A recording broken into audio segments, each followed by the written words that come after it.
আমরা আজকে আলোচনা করব শিশুর ডায়রিয়া নিয়ে, ডায়রিয়া জনিত সমস্যা নিয়ে। সাধারণত শিশুদের কি ধরনের ডায়রিয়া শিশুদের বেশি হয়?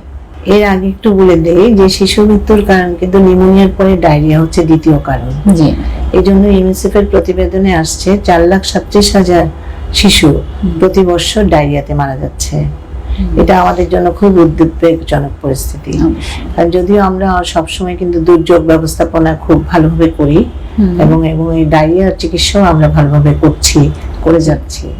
এবং শিশুদের জন্য আসলে 5 বছরের নিচের বাচ্চারা ডায়রিয়ার ঝুঁকিতে বেশি আছে, যেহেতু ওদের রোগ প্রতিরোধক শক্তিও কম এবং ওরা একটু ময়লা মানে একটু জিনিসপত্র ধরতে পছন্দ করে।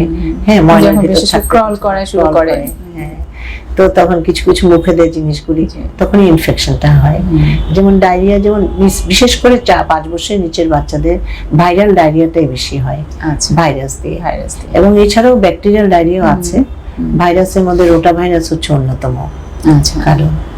আচ্ছা, অনেক ধন্যবাদ ম্যাডাম। কারণ রোটা ভাইরাস ডায়রিয়া ইউজুয়ালি কি এটা সারা বছর ব্যাপী হয় নাকি কোনো সিজনাল কোনো ভ্যারিয়েশন আছে? এটা আসলে একটু সিজনাল।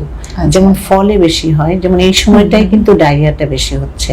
যেমন যখনই আমরা গরম থেকে শীতের দিকে চলে যাচ্ছি অথবা শীতের থেকে গরমের দিকে চলে যাচ্ছি, তখনই কিন্তু এই ডায়রিয়ার প্রকোপটা বেড়ে যাচ্ছে, মানে আবহাওয়া পরিবর্তনের সাথে সাথে। তখন ওই রোটা ভাইরাস ডায়রিয়াটা হয় এবং রোটা ভাইরাসে অনেক বেশি পাতলা পায়খানা হয়।